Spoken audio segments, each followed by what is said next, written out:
Oh, there goes Mike Peel. Just missed him. Guys, I've had a breakthrough. And no, I'm not selling the truck. Sorry I played with everyone's emotions and whatnot.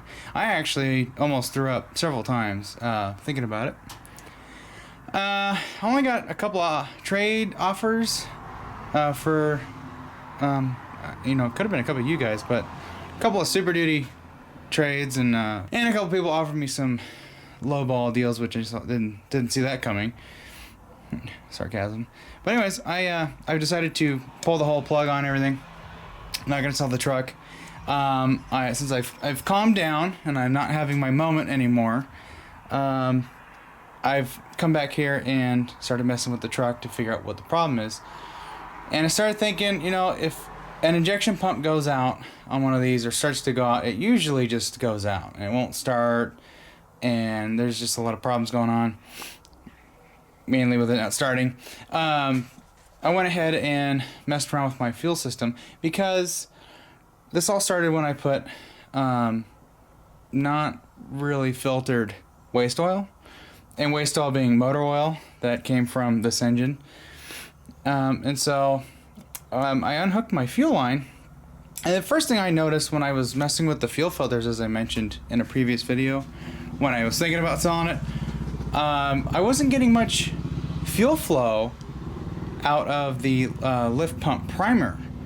You know, you hit it like 3 pumps and there's barely a squirt comes out of the filter head. So, you know, I've been thinking about it all week, and now I've finally got some time. I come in here and I unhooked my fuel line and laid it down here, and I tried to get some flow going by hooking it up to the sucker there, and it was just creating vacuum. I had like 20 pounds of vacuum on it, and the fuel wasn't flowing at all. It actually started going back. So then I hooked up my compressor and I hit it with about 30 psi, and I heard a little bit of a poomp in the fuel tank, and all of a sudden I started getting really good flow. At first the fuel line was actually wanting to expand rather than back flush. So now that I got the back flush, I hit it with the sucker just like 3 pumps and it started flowing. So now I've got it to where it's flowing into that can there. So I'm actually going to probably get a couple of cans, and let's see, there's about 35, 34 gallons of fuel in there. Yeah, only 4 is only 20 gallons. I need a lot of fuel cans. Well, anyways, we're gonna get some fuel out of this thing, and probably gonna hook the fuel line back up and get this thing to prime it, see how it runs. Right now it's real shaky, and I don't blame it because it's not getting any fuel. So yeah, I'm going to let this drain out a little bit. I'm just kind of putting along actually today, but now that I've got a clear head and back here, finally figured out, I think it was just a blockage in the fuel line. So I think what we'll do is we're actually going to do a little modification to this truck. Get this fuel system upgraded. First of all, we need to find a way to put a strainer in the fuel tank that I have now. So we may have to make something that's diesel and oil friendly. And then what I want to do is actually go ahead and upgrade the size of the fuel line. So we'll probably end up bypassing the sender unit itself. We'll just seal it off and just make it so there's only a sender in there, and that's all it is. And then we put maybe I think it has a 5/16 line in it right now. It's the factory size gas engine fuel line. So we may go to like 3/8, or maybe we'll just say screw it, we'll go to 1/2 inch, because we have different adapters we can put on the lift pump that I'm running. And with that, we could get more volume and we'd have all kinds of fuel on tap. So yeah, I think that was the problem. Because like I said, it just started right after I put the waste oil in, like immediately. Just started driving down the road and it was like just freaking not happy, and then driving it more and more trash has been getting up in there, and well, at least I think anyways, has been plugging her up. Now it's like if that sucker right there putting 20 pounds or 20 inches of mercury, the vacuum on it, and it's not flowing, yeah, there's a blockage. Well, drained some fuel out, which my plan was to actually just drain it all out and then pull the tank and clean it out. But I think what I'm going to do, since now it is running beautiful, it has all kinds of power now. I get on it, she'll go right to 30 pounds of boost, not a stumble in the world. She just gets up and goes. So with that being said, I'm probably going to drive this until I get her down to about a quarter tank. I'll probably just leave this stuff out for now. And once we run her down pretty low, we'll maybe continue draining it out with this can, which is pretty much empty still. And then we'll pull the tank. We're gonna clear it out, find whatever trash may be in there, get it out, and then we're gonna implement a new feed line into the 38-gallon fuel tank that I have. And then we're gonna run new line along the frame, along with new rubber hose, and we're gonna change out the adapter that's in my lift pump. So, yeah, she's running pretty good now. I'm a lot happier. So, yeah, no, she's staying. And all it was a very simple problem. You know, a while ago when it was doing this, I thought maybe the pump's going out, and I was just frustrated. And, you know, sometimes when you get frustrated, you threaten to sell something, but then you realize it's probably something stupid, and what do you know? It was stupid, but that calls for a fuel system upgrade. And no, I'm not doing an electric fuel pump deal. The piston style pump that I have in here now has been working great. In fact, I probably would have much more problems if I still had the diaphragm pump. It probably wouldn't run at all. Just based on the whole fact that with that oil extractor, it wasn't able to pull any fuel from the tank until I flushed it with some air and cleared out whatever was blocking flow. So, anyways, tubes, we're keeping her, she's staying, and we're going to continue on with building her up. And now, we continue your regularly scheduled YouTube program. Good afternoon, tubers. It's about 2:30, 3 o'clock. I'm kind of just getting up for the day. Working on the bull nose. I'm actually just tinkering with it. Let me back you out a little bit. I want to mess around with some new jack stands that my dad got for my birthday. These two big honkers right there. What I want to do is kind of play around with them and see what it'll take to get this axle to fully droop to the ground. So I think what I'm going to do is I'm going to get something set up. I've got a bunch of this like 2x6 or 2x8 material here. I have some of it is already cut up into a decent size, but I'm going to get my chop saw and just trim them down, make a platform for the jack stands, because I'm going to prop this thing up, and then that way I can get take the tires off, and I can get the axle to droop all the way down. Because what I want to do is take my front springs out, and I've got some bolts that were in temporarily as safety bolts just in case somebody's welds decided to break.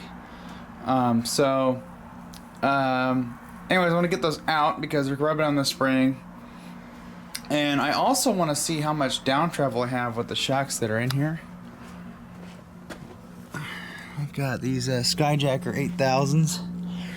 I was going to replace them with some Bilsteins, but I think I'm going to leave them in. I'm just going to replace my springs. Because I have this laundry list of things I want to do to the truck. Because I want to go do some off-road adventures sometime next year. In case you guys are wondering why there aren't that many videos out, is because, well, I am putting money away to get some stuff to upgrade this thing. I should probably tell you guys about the rear suspension on this. First of all, the rear suspension needs new shocks. These are getting a little bouncy, and I'm starting to see some rust showing up on the upper part of the shock rod there. But back here, I still have my 2-wheel drive leaf springs, and it's got a 2-inch add leaf and then a 3.5-inch block. So we're gonna going to be getting new hangers for this, new shackles, and I will be replacing these springs with 6-inch lift Deaver springs. And of course some new shocks. Not sure what I'm going to get. I was thinking Bilsteins, but you know, I change my mind on things a lot. You know, it happens when you're building something. And then we're going to be putting 411 gears in the back, and then 410 in the front. Just because of my setup, it ends up working out to be cheaper to go 411, 410. And I'm thinking about getting an aux lock for the front diff. So while I'm in there, I've got to replace the carrier anyways when I go to 410 up front. So I'll pick up a aux lock for it, and that'll be pretty cool. Have a cable-driven locker up front. We're also going to be replacing the front springs with 6-inch lift Deaver coil springs. They're the same ones that Todd has in his Bronco. So this is going to get lifted a little bit further. Mostly suspension and drivetrain upgrades, and of course about that same time I'll finish building that Bronco transfer case that I got. I still got to order a couple of tools for that so I can finish tearing it down, and of course I got to get the stuff to rebuild it, and then we can put it in here, get the rear drive shaft done up. I'm going to put new U-joints in the front drive shaft, and get upgraded ones if I can. The front drive shaft, actually the front drive shaft needs to be lengthened too, so I'm going to have that done up. But basically I'm saving money up for all this stuff, so I don't know, we'll probably start really tearing into this sometime in the summer, end of summer. But for right now I kind of want to play around with the front suspension, and then a little bit later today we got a leak that we need to fix. One thing I'm going to be getting rid of, not just this leaky steering gear I keep bitching about, but that track bar mount. I don't like it. It really hasn't been working out for me. So I'm going to be replacing that with a mount from Rough Stuff, and we'll probably have Todd's grandpa welder on, because I don't have a good welder, but he does. Yeah, so that's gonna happen, and what that'll do is getting rid of that track bar mount will make it so I can actually install bump stops in this. And looking at it, you see those two big holes right there? That's where the factory bump stop would have been, and it actually lines up with the landing pad that's already on the axle. So I'm just gonna get the really tall bump stops from, I think, James Duff, or Duff Tuff, excuse me.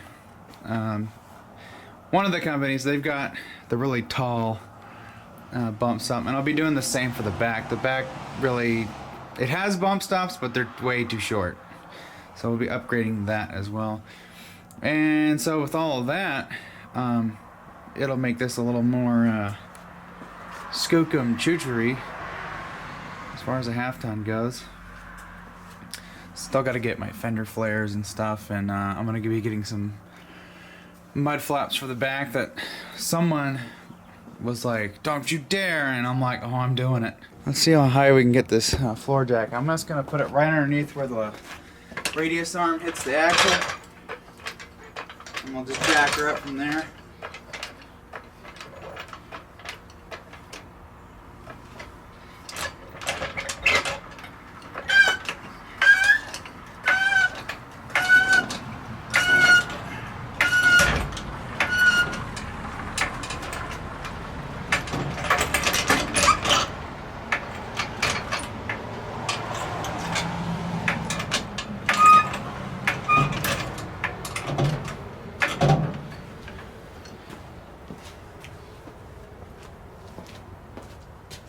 My Uncle Jim gave me these. He's like, "You want any of this?" I'm like, don't mind if I do. This stuff comes in handy. I got lots of it.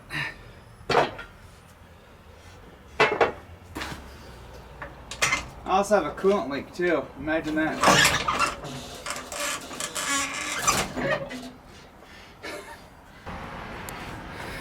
I I think that's how it's gonna look when I get the new spring in there.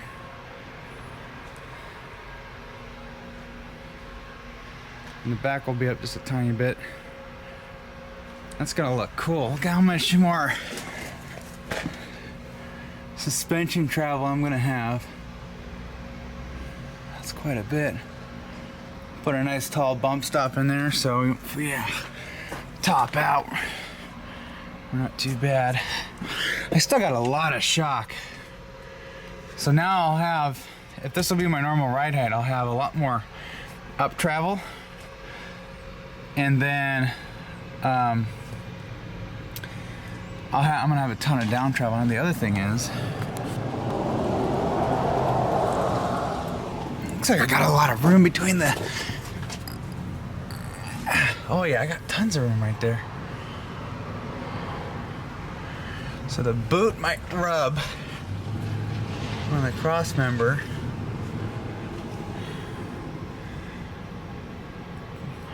But it's got a long ways to go before it does that. You can see the water, coolant, oil. My I haven't been in here in a while.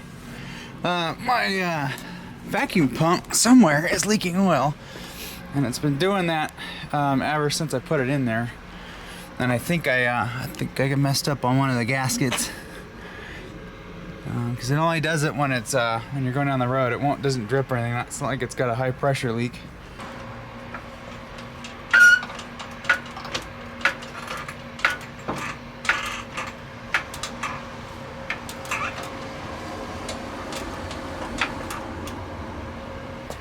Ka-chings, and we know we didn't do it right.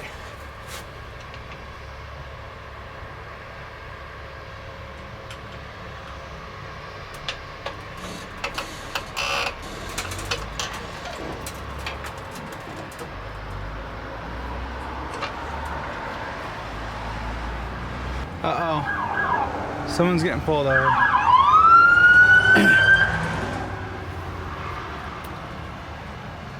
Someone got pulled over. Someone got pulled over. Alright, ready to see how far this little thing will come down? I gotta tighten up my shocks too. I might take the bushings out and move them up.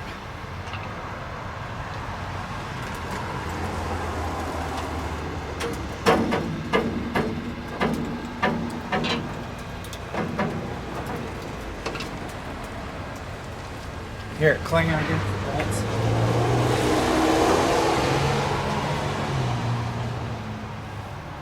Want to see how much further it'll go?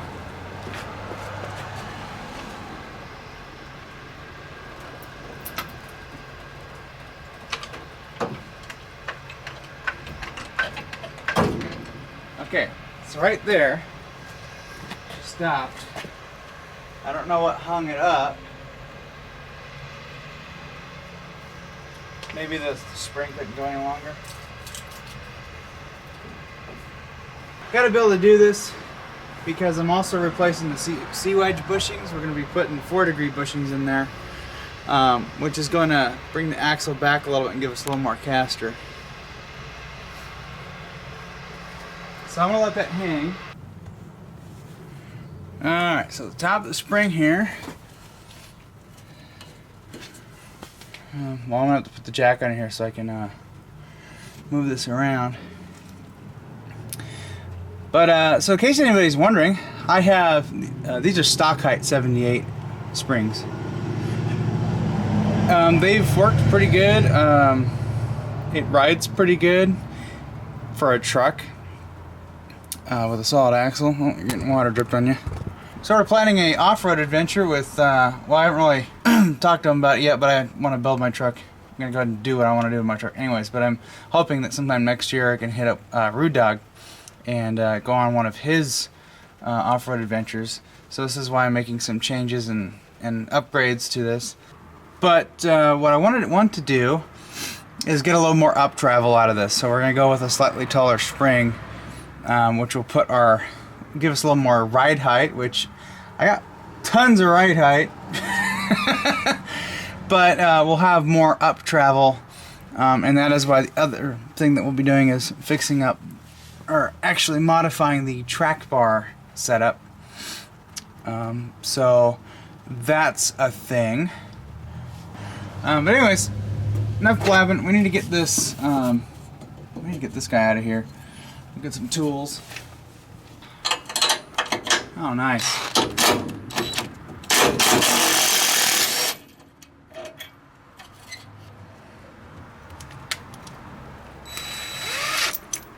I had Loctite on that. There's a line off and a Doom Borgen. Oh, and then there's a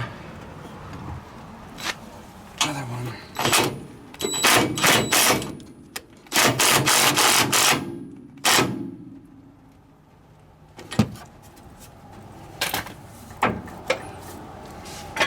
Take this jack out of here and then just drop a little bit.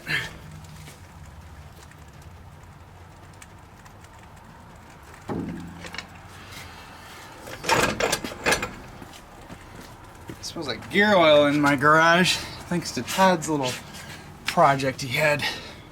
Okay, as long as it can kind of move around, I just don't want it exploiting.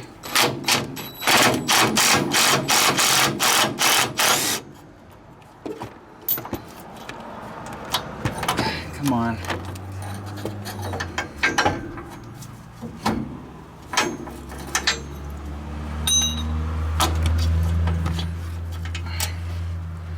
And someone's like, why not Super Duty axles? Like, well, thought about it.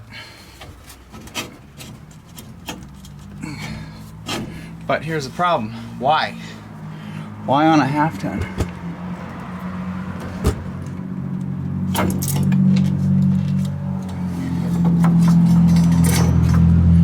Now let's go.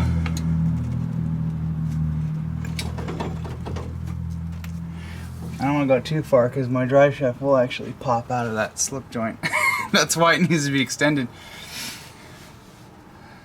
So let's get our tape measure and measure stuff. Those Deaver coil springs are 23 inches unloaded. Here, let's get our spring out. What's this one at? This is supposed to be 18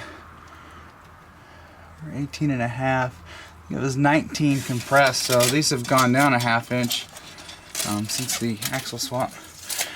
Used to have videos on it, but due to some unfortunate circumstances, I removed it because I just didn't want them up there. You can see I've been rubbing some bolts. This thing ain't coming out. It got welded in pretty good. So the Deaver coil springs are supposed to be 23 inches unloaded. So we've got, oh wow. This is gonna have to come down even further. Because we're 20 and a half right here.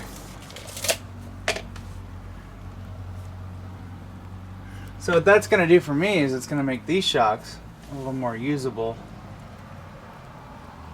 I'm wondering if I can get in here with a Dremel and actually just offset the bolt holes, because I would like to I just want to even it out, and then I can twist the brackets. Alright, so did some measuring, and so coil springs that I'll be getting are 23 inches long.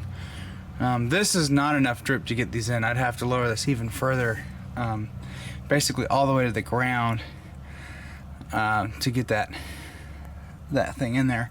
So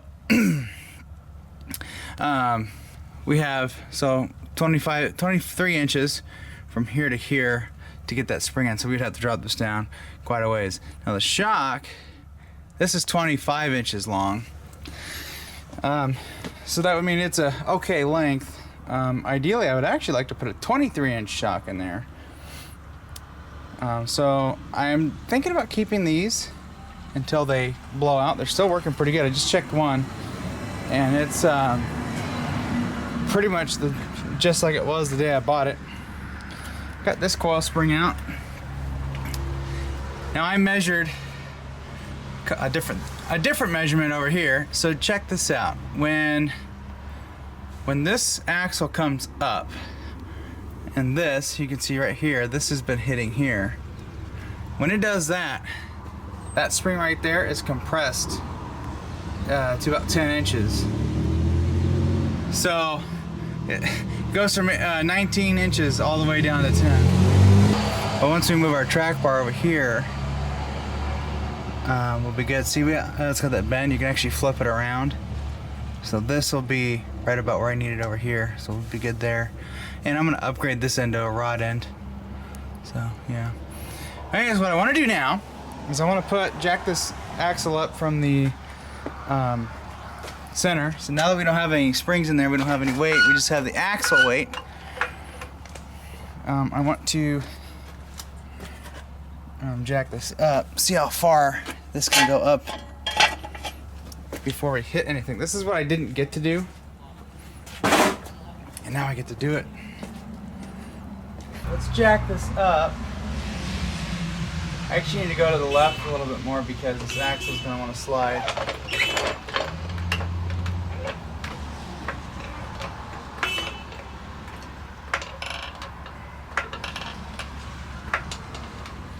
You see how my jack is sliding over?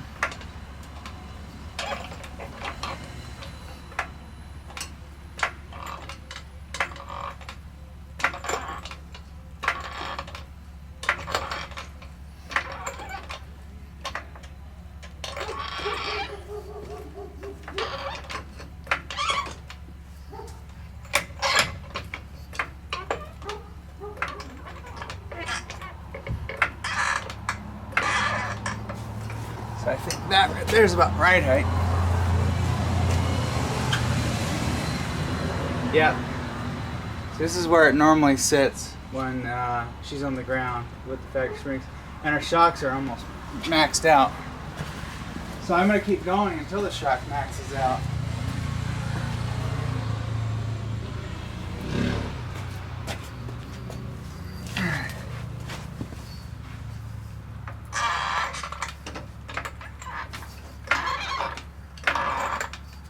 We're also going to be going until just before our track bar hits the differential cover.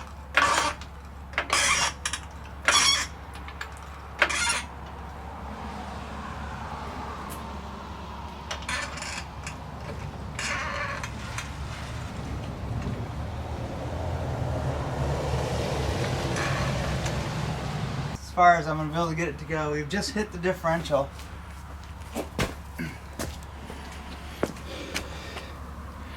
So that would have been, that's two-wheel drive height right there. So all the way up, see, we're just hitting the seal right there. So this is full compression right here. What height of a bump stop do I need? Because I don't want it to go this far. And you can see this actually only hits when these are completely maxed out.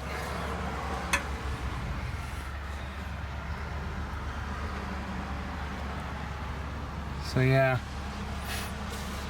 Another thing I could do is actually just cut this off here, and I could weld a mount here, and it would put the shock in here a little bit better, and then I can go from the center.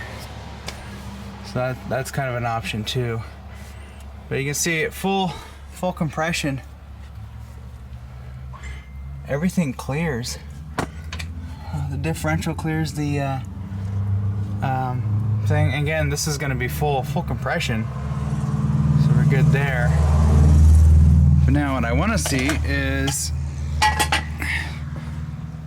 where my 35 is going to sit. So I'm going to make this maximum compression right here. Obviously can't go any further, right? And then this track bar is going to be flipped around, so that'll actually be clear. So it could go a little further, but we don't want it to.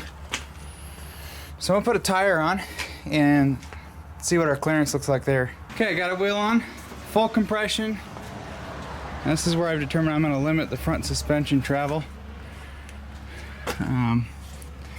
Yeah, it almost looks like it's on the ground. It's just 2 inches higher. Let me get my keys to unlock the steering wheel. We're going to take a look at turning radius.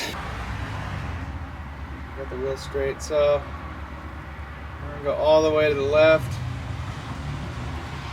Now, I've had people complain to me why I moved my axle far forward. I moved it 2 inches forward more than it originally was, or at least where the two-wheel drive setup would be, which is the same for the four-wheel drive. This is why you move your axle forward 2 inches, especially when you do a lift and put bigger tires. See how much room I got right here? I could fit both my hands in there and still have comfort room. Now let's go full lock.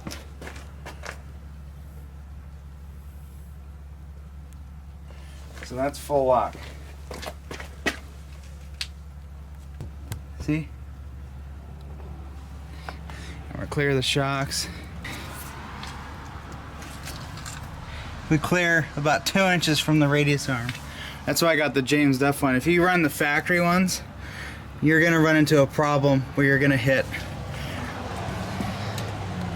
So I think it's, if you've already got them, you know, okay, whatever, but you're gonna have problems. But when I did my axle swap, I was not fucking around with radius arms.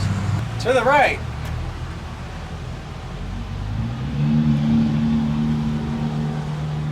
I'm doing it slowly because I don't want to push fluid out of my power steering pump.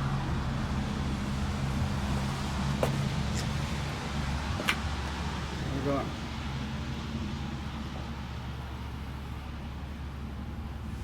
So we want to look at right here. This is why I cut the fender. I could probably take this and just level it out, which I actually think I'm going to do before I put my fender flares on.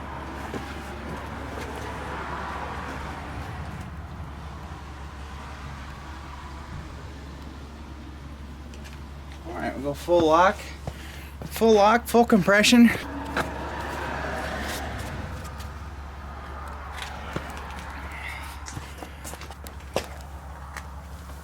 Look at that.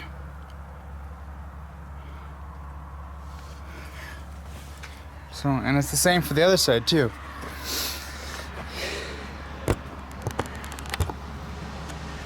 So now when we put Deaver springs in, we're going to have more ride height, we'll have more up travel, we'll have plenty of down travel, no rubbing. So now, I'm going to get you right up here. So now we're going to measure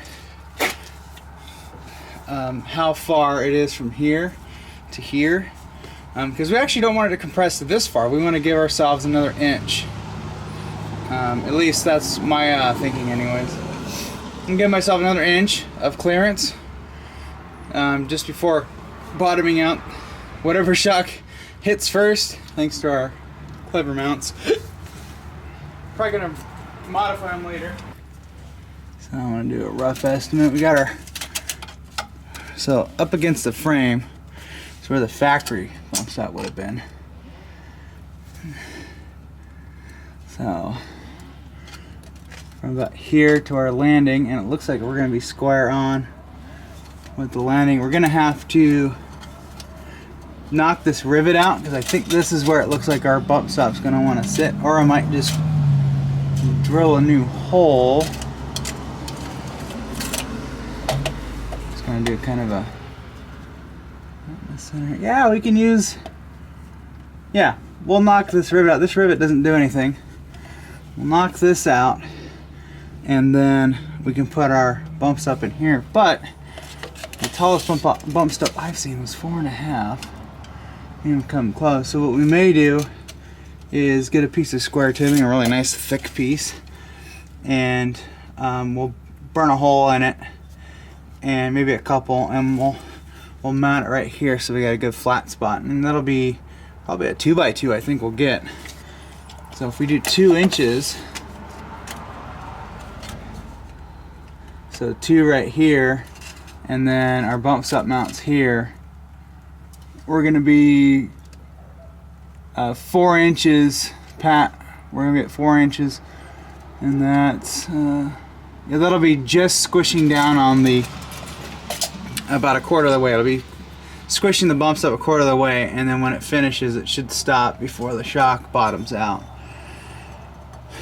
So I think that's what we'll do, get a 2x2. Maybe we'll get that 2x2 and we'll just maybe weld it in to the frame. Wire wheel this down, weld it into the frame, and then bolt her in. And then we'll do the same for the other side when we get rid of that track bar bracket. Yeah, that's cool. Yeah, that differential just barely clears everything in there at full compression. I was trying to run this ride height, like factory two-wheel drive ride height, but there's no way. Alright, look at that. That should be about the right height.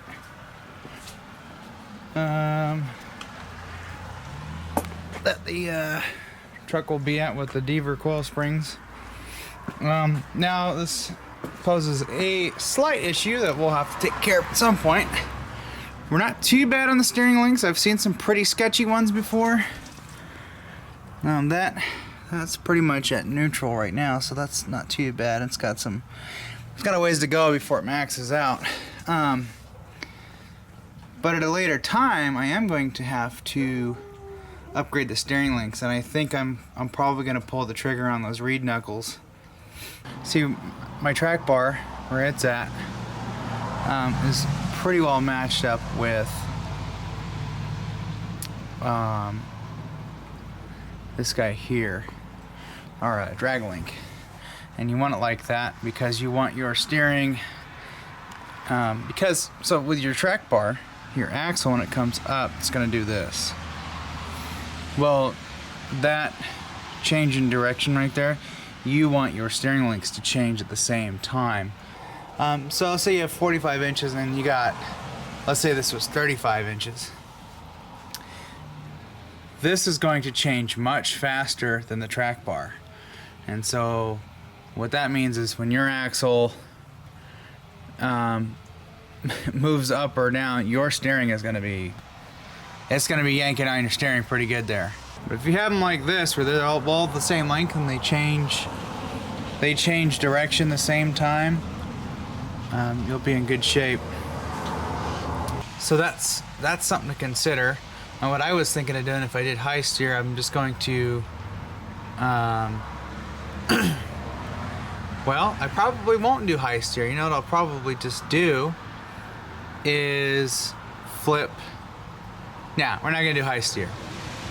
So what I'll do is we'll do a tie rod flip. So we'll take this, we'll ream the knuckles out here on each end. We'll flip the tie rod end up, and that'll put our steering link up. And we can also ream that out and flip it. And Rough Stuff and a bunch of other places, they sell bushings that you put in there to flip your taper around so your tie rod ends will fit. So I think that's what I'll do. That'll be cheap, easy, and more effective, I think. Anyways, guys, I think that's going to be enough rambling for today. I think I kind of know everything I need to know. I need between a 4.5 inch to 6.5 inch. If I can find a 6.5 inch bump stop, that'd be great. Because then we could just burn a hole out, bolt it in, and then there we go, we got bump stops. I don't know when, but at some point this track bar, you see how I kind of welded in there to keep it from moving? Stupid. We're just gonna remove this whole catastrophe, and we got a new mount. We're gonna go to Todd's grandpa's, we're gonna weld it in on the side here just like Todd has on his Bronco. Flip the track bar and flip the mount. Yeah, we'll do that. That'll fix that problem, and then we can work on putting bump stops in. You know, and that's something that I'm gonna have to do anyways later down the road. So that's a quick, easy modification we can get done. Something I wanted to get done when I did this, but buying that James F track bar bracket kind of screwed it over. Anyways, tubes, leave your comments, suggestions, brainstorming down below. Thanks, tubes. We'll catch you next time.